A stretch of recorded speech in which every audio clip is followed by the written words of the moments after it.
Welcome to my video.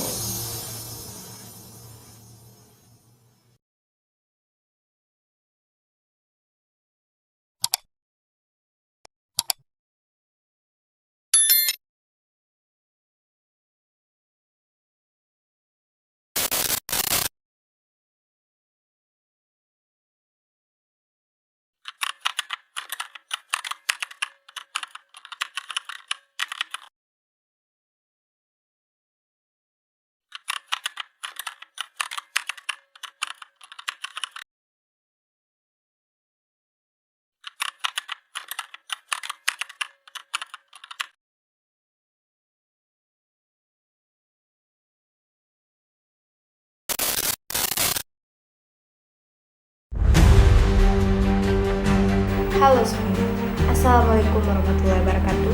Saya Balkis Karimah dengan NIM 12402006 dari kelas 3A Program Studi Pendidikan Bahasa Arab bersama-sama mengajak kalian untuk membahas mengenai administrasi dan supervisi pendidikan.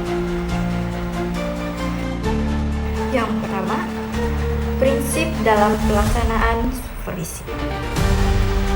Yang kedua, fungsi kepala sekolah sebagai administrator dan supervisor jika dikaitkan dengan efektivitas tujuan pendidikan.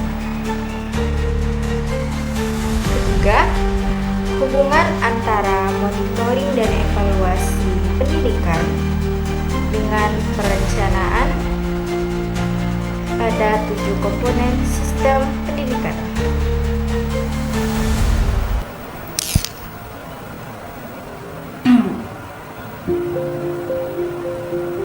Bagaimana prinsip pelaksanaan supervisi pendidikan?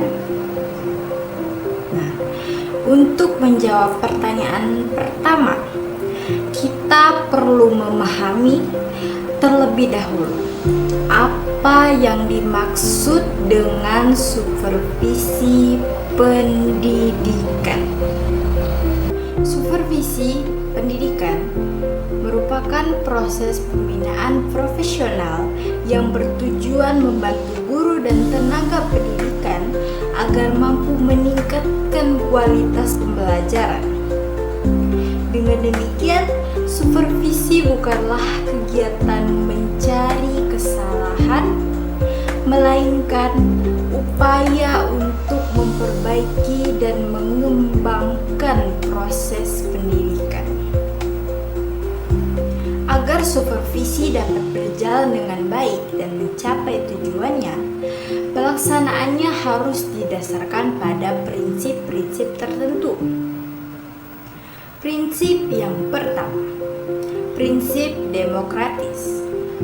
Prinsip demokratis berarti supervisi dilaksanakan dalam suasana kerjasama, keterbukaan, dan saling menghargai antara supervisor dan guru. Dalam prinsip ini, guru tidak diposisikan sebagai objek yang diawasi, tetapi sebagai mitra yang dibina. Sebagai contoh, kepala sekolah mengajak guru berdiskusi setelah observasi pembelajaran. Untuk apa? Untuk membahas kelebihan dan kekurangan proses mengajar serta mencari solusi secara bersama-sama. Prinsip yang kedua, prinsip objektif. Prinsip objektif menekankan bahwa supervisi harus didasarkan pada fakta dan data yang nyata, bukan perasaan atau penilaian pribadi. Supervisi yang objektif akan menghasilkan penilaian yang adil dan dapat dipertanggungjawabkan. Sebagai contoh, penilaian kinerja guru dilakukan menggunakan instrumen observasi pembelajaran yang jelas dan terukur.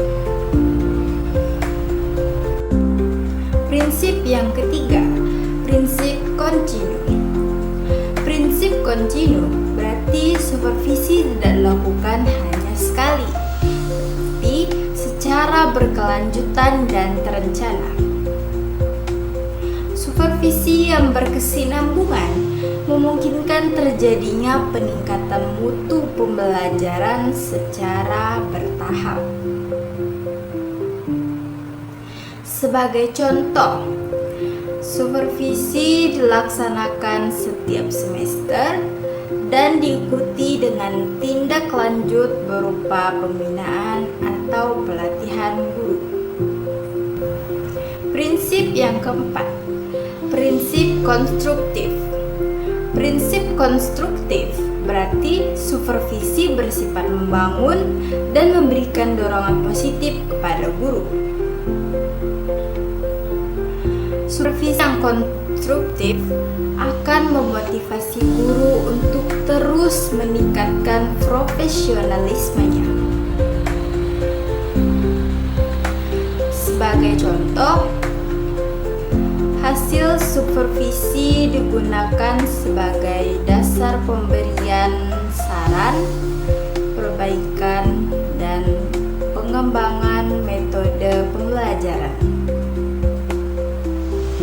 Bagaimana fungsi kepala sekolah sebagai administrator dan supervisor jika dikaitkan dengan efektivitas tujuan pendidikan? Setelah memahami supervisi pendidikan, muncul pertanyaan, siapakah yang memiliki peran utama dalam pelaksanaan supervisi dan pengelolaan sekolah? Kepala sekolah merupakan pemimpin pendidikan yang bertanggung jawab terhadap seluruh pengelolaan sekolah agar tujuan pendidikan dapat tercapai secara efektif.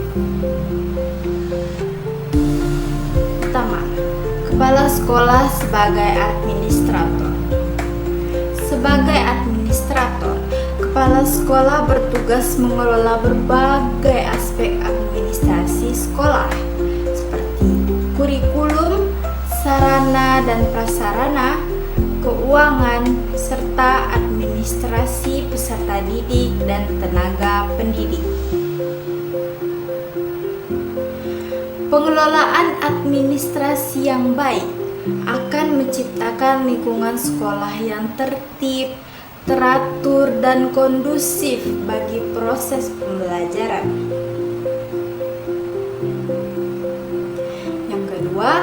Kepala sekolah sebagai supervisor. Nah, selain sebagai administrator, kepala sekolah juga berperan sebagai supervisor.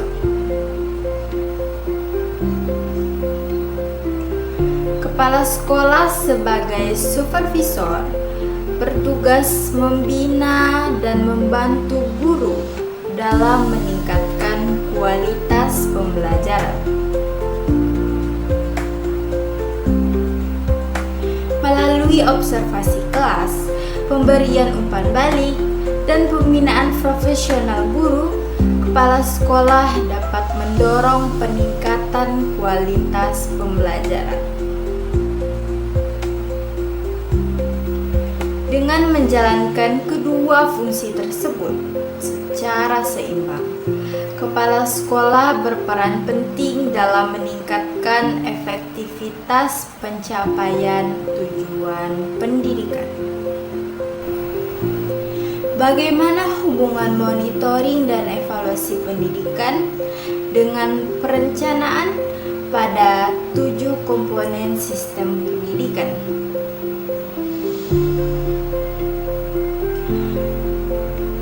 Pertanyaan selanjutnya adalah bagaimana sekolah mengetahui bahwa program pendidikan yang dilaksanakan sudah berjalan sesuai dengan rencana? Nah, disinilah peran monitoring dan evaluasi pendidikan menjadi sangat penting.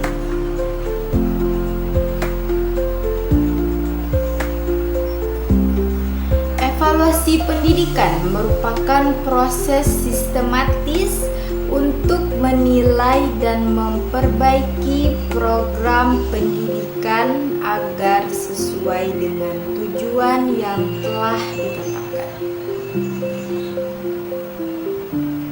Monitoring dilakukan untuk memantau pelaksanaan program pendidikan, sedangkan evaluasi dilakukan untuk menilai tingkat keberhasilan program tersebut.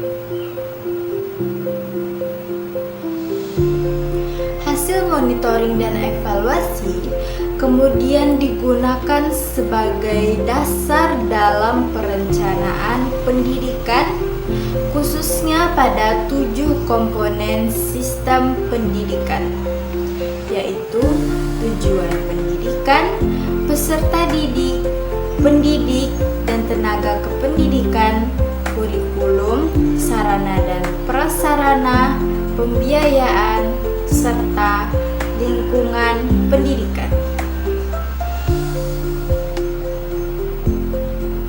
Dengan demikian, perencanaan pendidikan tidak disusun secara asal, melainkan berdasarkan data dan hasil evaluasi yang nyata.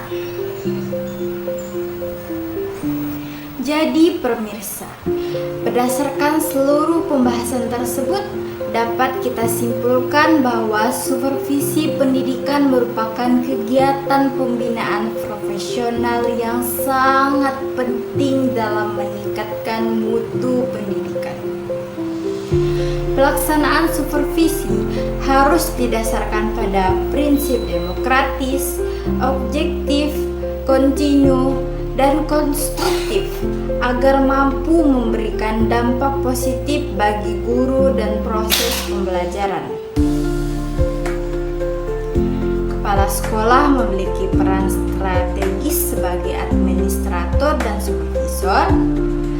Pengelolaan administrasi yang baik serta pembinaan guru yang berkelanjutan akan meningkatkan efektivitas pencapaian tujuan pendidikan.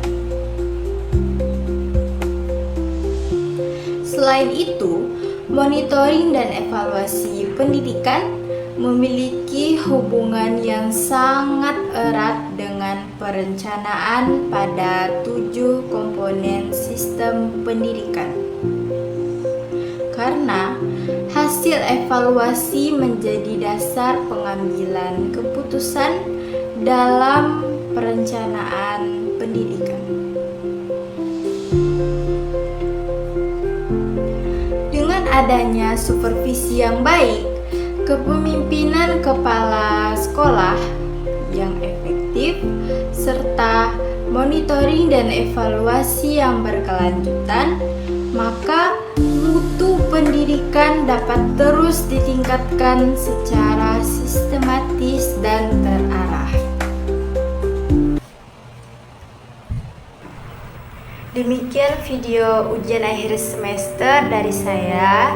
Tidak lupa pula saya ingin mengucapkan terima kasih yang sebesar-besarnya kepada Ibu dosen pengampu, Dr. Misda SAG MPD. Terima kasih atas ilmu, bimbingan, dan arahan yang telah diberikan selama perkuliahan. Semoga Ibu selalu diberikan kesehatan dan kemudahan dalam segala urusannya. Amin. Dan juga terima kasih kepada Ibu dan teman-teman yang sudah menonton.